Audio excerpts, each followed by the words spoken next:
The master thief deliberately removed his helmet in full view of the surveillance cameras and hand-delivered his heist manifesto to the museum director. His target, the $2 billion Black Pearl. He knew the terrified director would personally reset the security codes, allowing him to covertly observe the entire combination from outside the museum. He watched as the overconfident director activated every anti-theft device and ordered a special task force to guard the pearl around the clock. Meanwhile, the thief intentionally leaked his plan to the media, drawing crowds from all over Paris to witness the spectacle. When the countdown hit 0, however, nothing happened.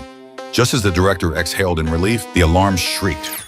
Realizing there was an inside job, the police stormed the hall to inspect the faces of the task force, but they found no anomalies. By then, the thief had already entered the newly changed code and slipped out. Sensing something was wrong, the director ordered the unit to intercept the exits. He shed his tactical gear for civilian clothes, but was ultimately captured by the task force at the exit. Under the collective gaze of the public, he was escorted into a police car. But the moment the door closed, he let out a laugh.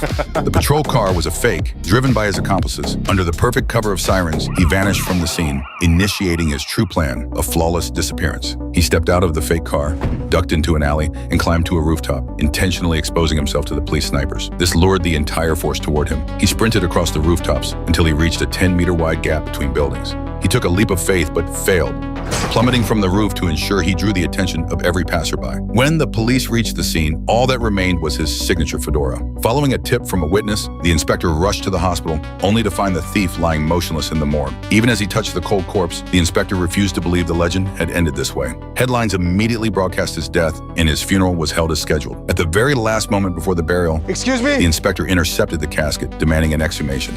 Amidst the curses and insults of the grieving family, the lid was slowly pried open. Faced with the lifeless body, the inspector was overcome with shame and fled the scene in disgrace. I'm sorry.